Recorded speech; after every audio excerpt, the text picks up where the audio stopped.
요한묵시록 바르게 읽기 14번째. 천년통치. 허규 베네딕토 신부. 요한묵시록은 종말과 함께 그 이후에 오게 될 새로운 세상을 보여줍니다. 어쩌면 종말은 그 자체로 의미가 있다기보다 그 이후에 올 다른 세상을 위한 과정처럼 보이기도 합니다. 요한묵시록 외에 유다교에서 나온 다른 묵시록들 역시 비슷합니다. 당시의 사람들은 이 세상이 사라진 이후에 새로운 세상이 온다고 생각했던 것 같습니다. 그렇기에 새로운 세상이 오기 전에 이 세상이나 악한 세력에 대한 심판이 종말 때 이루어진다고 묘사됩니다. 물론 묵시록은 아니지만 노아의 홍수 이야기에서도 이러한 흔적을 찾을 수 있습니다. 하느님께서 의로운 이들을 선택하여 새로운 세상을 시작하신다는 사실입니다. 순교자들이 부활해 그리스도와 함께할 천년. 이 10장은 종말 이후에 대한 환시입니다. 하느님의 기사를 통해 보인 종말 때의 재림과 심판에 대한 환시 이후 여기서는 천년 통치와 사탄에 대한 심판을 보여줍니다. 종말 때에 하느님의 세력과 맞서 싸운 짐승과 거짓 예언자에 대한 심판이 이루어졌다면 이제 그 주동 세력에 대한 심판이 나옵니다.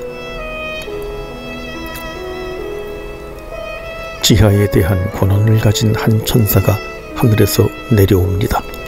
이 천사의 역할은 악의 세력이 더는 세력을 뻗치지 못하게 가두는 것입니다. 묵시록은 악의 세력을 용으로 그리고 악마이며 사탄으로 소개하고 더 나아가 그 옛날의 뱀이라고 표현합니다. 이 표현은 이미 19장 9절에서도 사용되었습니다. 묵시록 저자는 악의 세력을 창세기에 나오는 인간의 죄와 연결합니다. 하와와 아담이 죄를 짓도록 했던 뱀을 악의 세력이라고 말합니다. 결국 세상과 인간의 시작 때부터 죄를 짓게 한 악의 세력은 종말의 때에 비로소 심판을 받습니다. 창조에서부터 시작된 하느님의 구원 계획이 종말을 통해 완성에 이르는 것처럼 악의 세력에 대한 심판 역시 그렇습니다. 악의 세력은 더는 사람들을 속이지 못하도록 천년 동안 갇혀 있습니다. 이와 함께 종말 이전에 예수님에 대한 증언과 하느님의 말씀 때문에 목이 잘린 이들, 곧 순교한 이들은 부활하여 그리스도와 함께 천년 동안 다스릴 것입니다. 이것이 첫 번째 부활로 소개됩니다.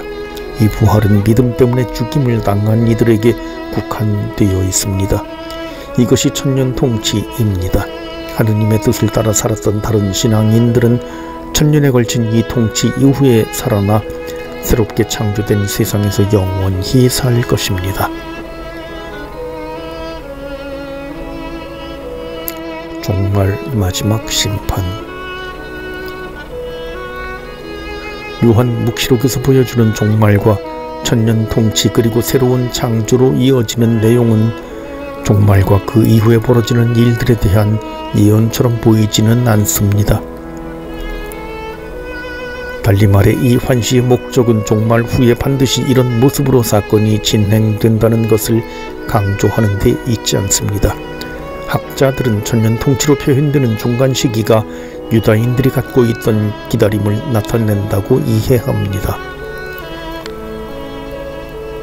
유다인들은 구원과 관련하여 두 가지의 기다림을 가지고 있었습니다.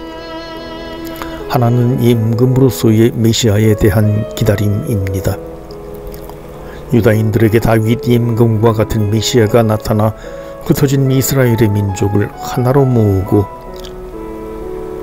그들을 영원히 다스릴 것이라는 기대가 있었습니다. 이것을 민족적인 종말론이라고 부릅니다. 다른 하나는 새로운 세상에 대한 기다림입니다. 유다인들은 악으로 가득 찬 이 세상이 종국을 맡게 될 것이고 하느님께서 새로운 세상을 만드실 것으로 생각했습니다.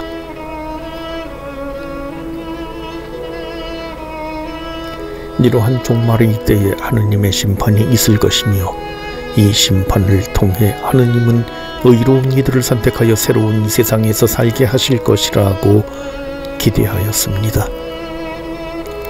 이것을 보편적인 종말론이라고 표현합니다. 요한 묵시록이 보여주는 환시에는 이 두 가지 기다림이 모두 담겨 있습니다. 전체적인 종말에 대한 환시는 보편적인 종말론과 비슷하고 천년 통치에 대한 환시는 유다인들의 민족적인 종말론과 연관됩니다.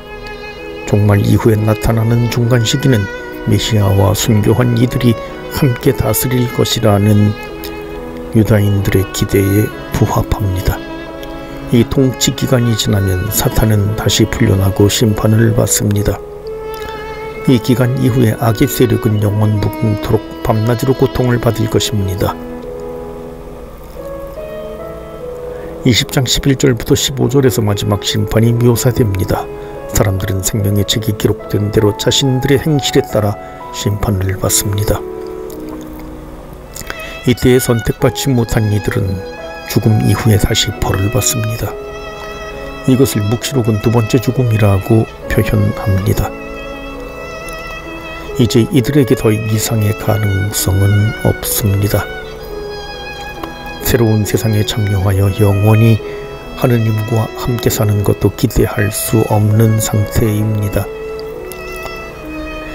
이러한 면에서 요한 묵시록에서 말하는 두 번째 죽음은 하느님과의 영원한 단절을 의미하는 것처럼 보입니다. 반드시 성취될 하느님의 구원 약속,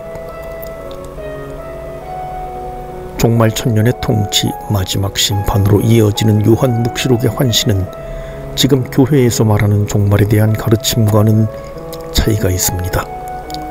우리가 알고 있는 교의와 비교해 본다면 천년 통치라는 환시가 없는 것이 오히려 도움이 됩니다. 요한 묵시록이 종말에 대한 가르침을 전해주는 것은 아닙니다. 많은 사람이 종말과 그 이후가 어떤 모습일지 궁금해합니다. 그래서 마치 요한 묵시록이 묘사하는 환시 내용이 종말 이후의 세상을 알려주는 것처럼 생각하기도 합니다. 하지만 요한 묵시록이 강조하는 것은 종말의 구체적인 모습이기보다 하느님 약속의 성취입니다. 하느님을 충실히 따르던 신앙인들은 죽음을 넘어서 영원한 생명이라는 상을 얻을 것이고, 악의 세력과 그에 동조한 이들은 죽음과 함께 영원한 벌을 받을 것이라는 사실입니다. 종말 이후의 환시 내용은 7교회에 보낸 편지에서 표현되는 승리한 이들에게 주어질 상을 생각하게 합니다. 종말 이후의 환시에서 이러한 약속과 성취의 모습을 어렵지 않게 찾아볼 수 있습니다. 요한 묵시록이 환시에서 보이는 것처럼 하느님의 약속은 반드시 이루어질 것입니다.